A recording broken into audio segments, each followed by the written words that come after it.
Welcome back to Chopper's Political Podcast. Well, it's week 4 of the general election campaign, and I'm bringing you a weekly diary of my mad life on the road as I follow the different parties across the country in their battle buses. And during a general election campaign, life is never boring. After the shock return of Nigel Farage to frontline politics, his party Reform UK dropped the idea of a manifesto and instead launched their so-called contract with you in South Wales. Real jobs are at stake. We're in a car on the way to South Wales. On the radio is Nigel Farage discussing his plans with the BBC, because today is the launch of Reform UK's contract with the United Kingdom.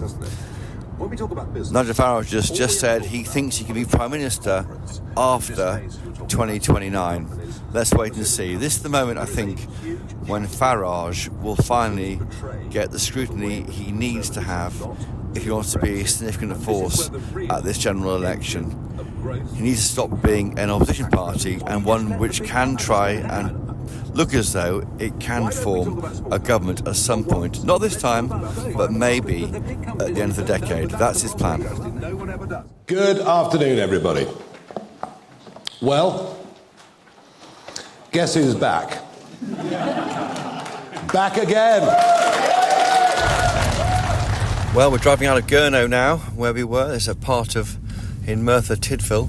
I thought Farage did okay there. He got his points across. He and Richard Tice spoke for about 40 minutes between them, which is a long time. I would argue that maybe they didn't have a producer in their ears saying rap, and they kept going. But to be fair to Farage, he spoke without any need for any auto cue, unlike Keir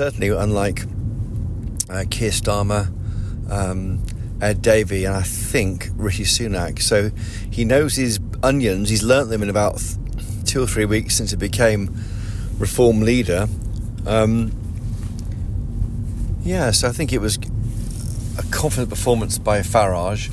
The plans that they want to save, the spending plans are astronomical. I mean, save 150 billion pounds a year, and in fact during that press conference Richard Tice confused his trillions with his billions because the figures are so astronomical. The question is whether this will mean anything.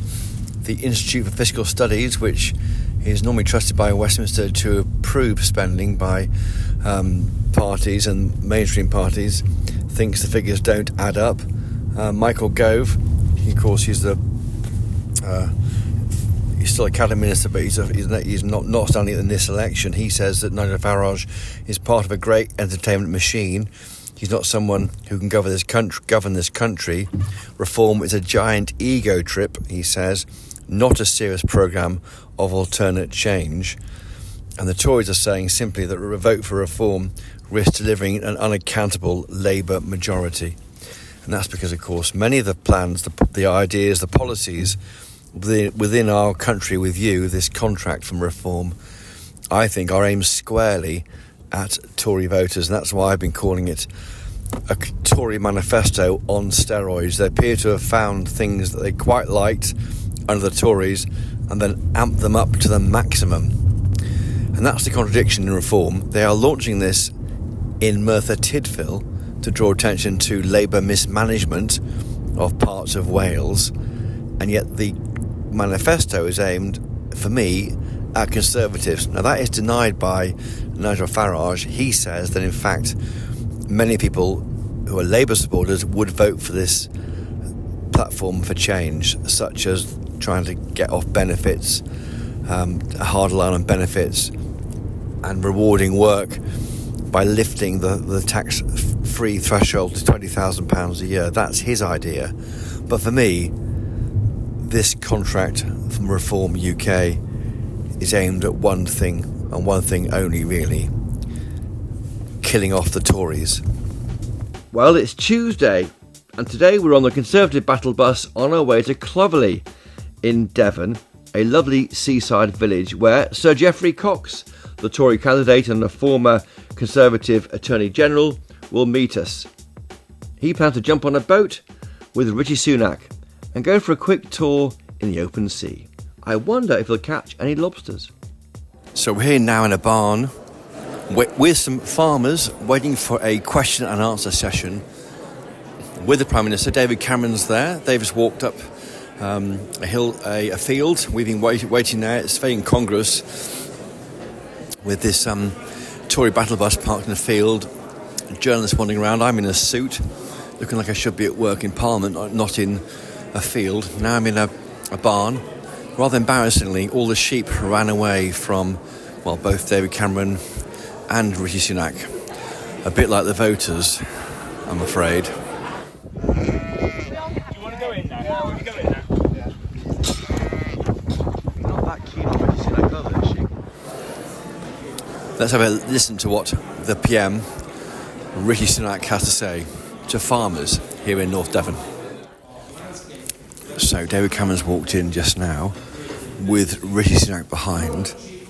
They're standing on some bales of straw, it looks like, while farmers sit around listening in.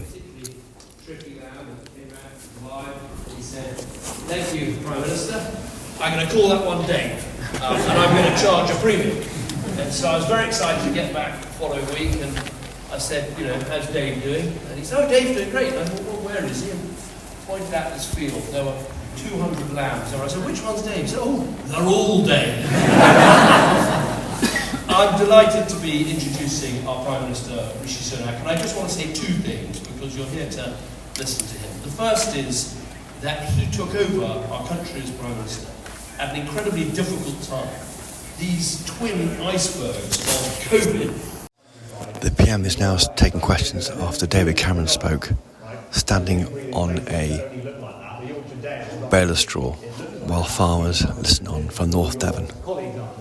So I'm up in Dale, so Swaledale. We have a breed of sheep called the Swaledale, which is up on the hill, so it's very hardy, and they cross them with some other sheep called blue-faced Leicester, and they produce mules. And then every year in September, there's a big sale at the auction mart we have in Hawes. I don't know if it's where where Wensleydale Creek. Oh yeah, so where Wensleydale cheese comes from is in Hawes. Anyway, so there's an auction mart there. And they do a big sale of these mules in every September, and actually the guy who runs the auction mart I know very well, and I want one of their fleeces, and he said I have to come and work a day, and I promised him I'd come and work a day at the mule sale to get my fleece. But they get all their sheep on this, so the sheep that were not that hungry. They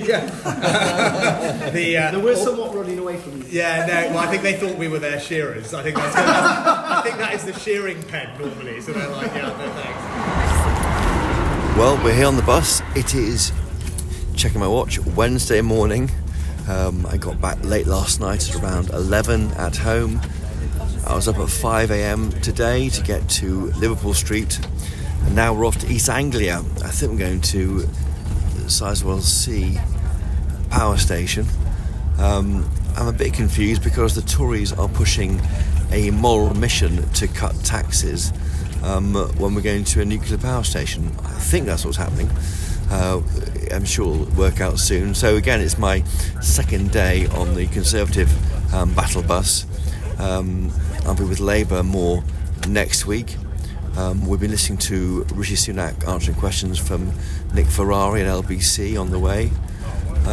He sounded a bit tetchy, I thought, the PM, because some of the things he wants to talk about, notably immigration, did not come up in the questioning, but that's of course the right of LBC and its listeners to ask him what they want to ask him. But anyway, we're going through the small roads of East Anglia, somewhere near Ipswich. When we get there, I'll let you know. So we're sitting here waiting to interview and see the Prime Minister. We're in Sizewell C, a nuclear power station. I'm with Rob from Sky, one of the reporters. Rob, it's getting a bit desperate looking for news now from the Prime Minister, isn't it? We're doing our best, but it's hard. You overheard some recent exchanges with footballers. Yes, this was a couple of weeks ago, actually, in Berkshire, where the PM was being asked by a load of teenagers what his favourite Nando's meal was. I think he said a half chicken, medium spice, chips, but here's the curveball, broccoli with it as well, broccoli. the one guy I was talking to afterwards said he thought the PM might have been more of a P man himself, which I'm not sure what that means, but here we go. He said he sometimes mixes it up and has the boneless thighs as well. Don't know if you've ever come across the boneless thighs in your time. No, I haven't, Rob. I mean, this is the level we're at now. I mean, Rob Powell, you're a big name in broadcast journalism, but we are discussing peas, broccoli and boneless thighs. But I guess it's all about relating, isn't it? I mean, it came up today that he has his two Twix fingers, but I happen to know he holds one back for later. And is that a bit strange, maybe?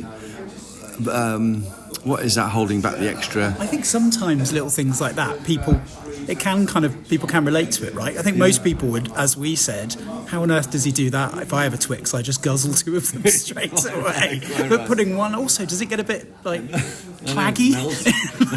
Melted. Well, we are trying to work out what to ask him, aren't we? We asked him about small boats and big news on inflation today. It's a big day for him, isn't it? I mean, he's finally, when he's planning his election, you'd imagine he'd have thought this Wednesday, 2 weeks out of the election, when he gets inflation down under control, is a moment for him. But is anyone listening? Yeah, and it's difficult in these sort of pool interviews, isn't it, where you kind of get 4 or 5 questions and you've all got to agree. But because it's for everyone, you can't kind of get the reporter to chip in or anything. So it can be a bit of a free hit, can't it? So figuring out where you can maybe get a news line from can be difficult sometimes. But I think inflation good, small boats bad today for him. That's right, because we're sitting here we have 4 pool questions to the Prime Minister. Then we have what's called a huddle, where all the journalists here get 1 question each. I'm going to ask him about an amnesty for people who got fined from COVID. What will you ask him about, Rob? I'm not sure. I've been thinking about, we're sat at a nuclear power station at the moment, and none of us are really too sure why we're here. So I wanted to sort of maybe asking him about that. But it's difficult, isn't it, that he'll just sort of trot out their policy on nuclear power. So, I don't know, sometimes it's about trying to think of a bit of a curveball, isn't it, that might sort of take him by surprise and you might get an honest answer and might actually get a bit of news out of it. I don't know why we're here, because the briefing overnight is one of moral case for tax cuts, but we're not in a market or cost of living place. We're in a safe, secure zone in a nuclear power plant at the edge of East Anglia. Yeah, and as you were saying earlier, there's sort of not many kind of quotation mark real people, I guess, in a sort of secure nuclear power station, is there? So no, he's not meeting any real people at all, and maybe he should be taking risks and isn't taking them. Anyway, Rob Powell from Sky, thank you for joining us. I'll come on your podcast, mate. Yeah. I should add also that it wasn't actually Sizewell C, but Sizewell B, where we visited in Suffolk. Now on to Thursday, and both main parties are talking about housing. Well, they tried to, but interviews were dominated by disastrous polling figures for the Conservatives and allegations about bets being placed on the date of the surprise general election by senior Conservatives. I stayed in London on the Tory battle bus with Michael Gove, the Housing Secretary, who is leaving Parliament at the general election in just 2 weeks' time after almost 20 years in frontline politics. Yeah. But if it is lots of pop concert, then this is probably a Rolling Stones farewell tour. If this was a for me, if this was a rock concert, who would you be? Mick Jagger?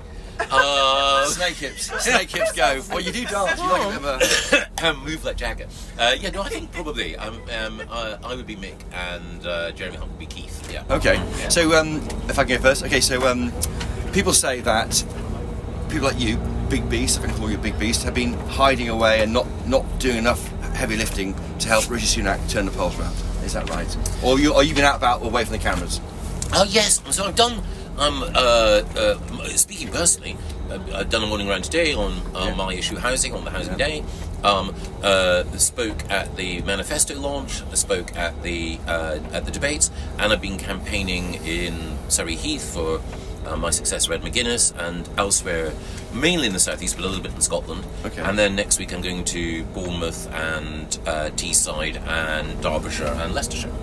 That's you personally, but there's a feeling that it's a presidential campaign and no one likes Rishi. Are you being deployed properly? Do you think?